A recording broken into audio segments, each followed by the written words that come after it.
Today we're going to be talking about representing decimals, and we're still on place value units, and that means we are talking about whether something is less than a whole number, such as our tenths and hundredths, or is it more than a whole number, which is the ones, tens, hundreds for that period, thousands, 10,000s, 100,000s for the thousands period, millions, 10 millions, and 100 millions for the millions period. So let's go and look how these numbers could be represented. Take, for example, this one. We need to represent this as a numerical value. This is easily done by just representing the dollar bills as a whole number, because we have $1, $2, $3 plus the $5. That would be a total of $8. That 8 is going to be in the ones place. Now I have cents. Cents are used to measure a value of currency less than a whole number. So it doesn't matter which one we start with, so we can go ahead and start with 25 cents, and then I'm going to add up the rest of them. So I have a nickel, which is 5 cents. I have another one, which is 5 cents, and then I have another one that's 5 cents. So that is 5, 10, 15 cents. Now I have a dime. A dime is worth 10 cents, and I have 3 pennies, which is worth 3 hundredths of a dollar.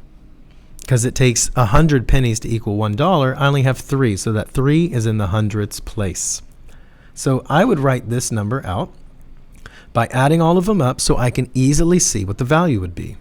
So count with me. We have 5, 10, and 3. That's 13.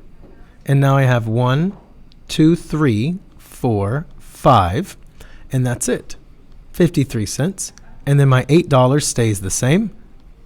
So I would write this as 8 in the ones place, a 5 in the tenths place for 50 cents, and a 3 in the hundredths place for 3 cents. So the question would be, which one has an 8? And you would say, oh, here has an 8. And then you would ask yourself, what place is it in? There is an 8 in the ones place. There's a 5 in the tenths place. There's a 3 in the hundredths. Whatever the question is asking, now you have it written down. Take this problem, for example. We know that decimals are less than a whole number, but this one is saying that this is a whole number. So if the whole entire thing is shaded in, we know that that is going to be one whole. When we look at the values, what is shaded is going to be the amount you have. So if the value is not greater than a whole number, then that means it is a decimal. It is less than a half. Less than a whole number. So let's go through this and see. I see that this represents one whole, so that's 1. I have 2, 3, 4, and I have 5 whole flats that are shaded. Those are whole numbers. That means I have a 5 as a whole number. And then this will be my decimal. So we need to see, how is this broken up? We see that these are in rods, and we know from prior grade levels that these are tenths. So that means that they are 10 hundredths within one column. And so that would mean if I count them, I have 1, 2, 3 of those columns, and that's in the tenths place. So this is 5 and 3 tenths. For this one, we see that we can count the entire rod, even though it's broken up into hundredths, because this would be 10 hundredths, 20 hundredths, 30 hundredths, 40 hundredths, and 50 hundredths. And so I can see that the first one here would be 0 and 5 tenths. But then I see this one here, that has 3 tenths. And if they're side by side and I want to know what those equal, I'm going to add them up so I can get my total. I still have 0 wholes because there is a 5 and a 3 in the tenths place, which is equal to 8 tenths. And then I look at the next one. I have another one shaded. That's 1, 2, 3, 4, 5 holes that are shaded. But then I have 3 of these little hundredth cubes. That would mean I have no tenths, but I have 3 hundredths. This one here, I see that I do not have a whole number, so it's 0. The whole thing is not shaded, but I do have tenths and I do have hundredths. If I can count them up, I see that this entire rod is shaded. So that is 1, 2, 3, 4, and 5 rods shaded. That is the 5 in the tenths place. And then I see 3 hundredth cubes. So that would be written as 0 and 53 hundredths. However, on a number line, things look a little different.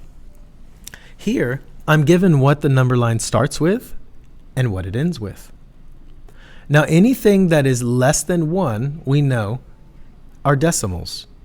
Because as we said earlier, decimals are less than a whole number.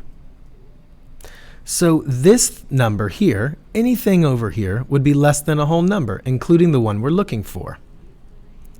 So all we have to do is jump the number of spaces from our starting point to where we need to end on to find the total of where that is located on the number line. Take, for example, we start at 0. We move over here into the first tenth, second tenth, and the third tenth. So the answer is 3 tenths. You might ask yourself, how do we know this is broken up into tenths? If you have 0 and 1, those are both whole numbers. So they go in this ones place. But if I have less than a whole number, then I'm going to have some here. However, we noticed that this line never went past 1. So we actually have 0 as a whole number. And we have tenths because there are 10 sections that are broken up if you counted each one. So take, for example, this next one. We don't start with a whole number. We start with a whole number as well as a decimal. So we are no longer starting on 1. Here, we begin with 2. And we are not ending on 3 either. We are ending on 2 and 9 tenths. And we start with 2 and 8 tenths. So here's what you need to know. If we start out with the tenths and there are 10 sections in each of these, then that means that the tenths place and this tenths place, there's going to be another place value in between. So that means that although these are tenths, it's broken up by another tenth. And that would mean that these are now in hundredths. Take this for example. Let's say that this is 2 and this is 3. I would need to look and see. We're starting at 2 and 8 tenths. I know that this is going to be 2 and 8 tenths. This space is 2 and 8 tenths. That would mean I'm extending it out to this number line and this number line. So here I have the hundredths that are all in between that gap. So starting here, I would just do 2 and 8 tenths to 2 and 81 hundredths, 2 and 82 hundredths, and 2 to 83 hundredths. Let's do some practice problems. The model is shaded and it represents a number that is less than 1, which means your answer should be less than 1. So the value that's represented in the shaded part is what we're going to write down. Before you even look at your answers, you can go ahead and write this decimal down. If I have tenths that are already shaded, that means I have 2 tenths. And I have hundredths that are shaded, which means there are 7 of those hundredths. However, where do I put my whole number? Because it said that the answer is less than 1 whole number, that means I do not have a whole number at all. And it should be 2 tenths and 7 hundredths. That makes a total of 27 hundredths. Let's look at answer choice F. This says 2 and 7 tenths. But because there is no 2 in this whole number, this one cannot be right. Also, the 7 is not in the tenths place. The 7 is in the hundredths place. If we look at G, it is wrong because it says 27. That would be rented as 27 with no decimals. So that one could not be right. We look at 27 hundredths. That hundredths says that we are ending in the hundredths place. And we have 27 of those hundredths. So this is the correct answer. Take, for example, this problem. It looks very similar to the one we just did, but now we're looking for something specific. Which one represents 53 hundredths? And it's showing us that this model right here is one whole number. That means this is equal to 1 and 0 tenths and 0 hundredths. So let's look and see. Are any of these going to be less than one whole number? Because our number that we're looking for is less than 1. That's why the 0 does not have any value. There's 0 ones. So that would mean if this is one whole number, 1, 2, 3, 4, 5, this is 5 with 3 tenths. So this one does not match because we have a 0 in the ones place and there's a 5 in the ones place. So A is wrong. If we look here at this one, we can see that we have 5 tenths and we have 3 tenths. If we have 5 tenths and we have 3 tenths, that would equal 8 tenths. We have no hundredths. That one is also wrong. Similarly with A, this one is 1, 2, 3, 4, 5 whole numbers. That's 5, but we have no tenths, but we do have hundredths, and we have 3 of them. That 5 whole does not match the 0 wholes, and this is 0 tenths, but we should need 5 tenths. So this one doesn't match. That leaves just D, but let's make sure our answer choices are correct. We see that in the tenths column, we have 1, 2, 3, 4, and 5 different columns, all shaded. That would mean 3 are left over. 0 whole numbers, since we do not have a whole block shaded like before. We have 5 rods, 5 complete columns shaded, and then we have 3 hundredth cubes left over. So D is the correct answer. When we're calculating money, we want to see, in this question, where's the 8? And that 8 must represent 8 cents. Now, 8 cents is not the same as $8, and it is not the same as 80 cents, but it needs to be 8 cents. So this is the answer we're looking for with an 8 in the hundreds. Now let's look and see, now that we need a 0 in tenths and an 8 in the hundreds. Take, for example, this first problem here. We have $5, $6, $7, $8. So that is an 8 in the ones place. And I have to count the cents because this isn't asking me if I'm counting an 8 in the whole numbers. I'm trying to find an 8 in the cents. So it's very possible that I will have both. But let's check. I see a nickel, I see another nickel, and another one. Since those are 5 cents each, that would make this 5, 10, 15 cents. I also have a quarter, that's 25 cents. I also have a dime, that's 10 cents. And I also have 1, 2, 3 pennies, which is 3 cents. If I add all that up to find what A could be, this is 5, 10, 13. I'm going to carry my tens. So that's 1 tenth, 2 tenths, 4 tenths, 5 tenths. And then I have an 8 in the whole numbers. I do not have an 8 in the tenths place, or sorry, in the hundreds place. Therefore, A is not correct. Let's keep going. I need an 8 in the hundreds place.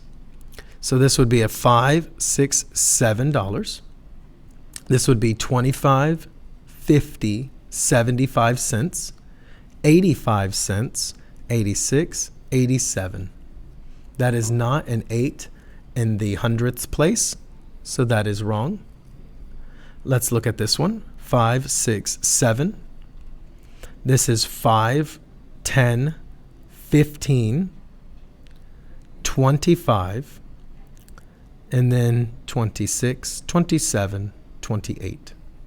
I do have an 8 in the hundredths place, which is exactly what I was looking for because it says 8 cents.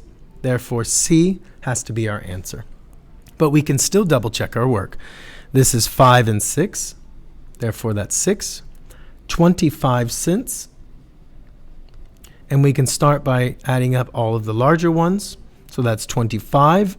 Going to 10 cents is 35, 45, 46, 47, 48, 49, 50, 51, 52, 53. So that would be 653. That again is not in the eighths place. That 8 cents should be in the hundreds, and it's not. Take this number line, for example. I'm trying to find J. However, if I look at my beginning, I start at 7, and I end on 9. Now, as you normally count by ones, you notice there's a number that was skipped. That would be 8. So you need to know where 8 is. Most of the time, the number lines will show you that there is one of these lines that are longer or darker than the others. That one is going to be a whole number of 8. You could double check your work by counting and seeing if there are tens located in here. 1, 2, 3, 4, 5, 6, 7, 8, 9, 10 spaces. Therefore, this would be the 8 as a whole number, and these are the other tenths places. So I did locate my 8, and I noticed that because this is a whole number, and that's a whole number, these must be broken up into tenths. So this would be 8 even.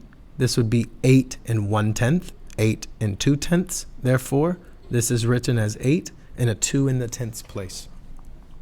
Therefore, I just have to find what number it equals, and the answer choice is B. On this number line, we're trying to represent a distance that is 2 98 hundredths away from 0. Now, you can round and say that 2 98 hundredths is very close to 3 as a whole number. So one way to solve this is I'm looking at my 3's and finding which one is the closest to 3, and that might be my answer. And then the answer choice could be J. However, there's another way to solve this. If I'm looking for 2 as a whole number, I need to have whatever it is past the number 2, because 98 hundredths is more than 2. Therefore, F could not be the answer, and H could not be the answer. But I'm looking for 98. That's only 2 hundredths away from being 3. If I look at G, this is halfway. This one would more likely be 2 5/10. And this one is very close, just before the whole number 3. Therefore, we know that the answer must be J. Take this number line for example, 1 3/10. We know that 3/10 is greater than 1, so therefore, this one cannot be the answer because it's less than 1. So 3/10 needs to be after 1, as it is 1 3/10. We can then see that this one is also just before 1, so it cannot be it. But then we look and see, how far does it have to be after 1? If we look and see, we see that this is 1, 2, 3, 4, 5, 6, 7, 8, 9 tenths. So this is broken up into tenths because it's a 1 and a 2. There are 10 gaps in between, so therefore this is in tenths. So we just need to see, is this representing 3/10? Easily seen. 1/10, 2/10, 3/10. This must be the answer. This one doesn't even make a complete jump, which means it's in hundredths. We do not want that. That would be written as this, 1 300ths. So that one can't be the answer, but rather G must be the answer. If you need to replay this video to make sure you understand today's lesson, you may do so. If not, continue practicing, and I'll see you next time.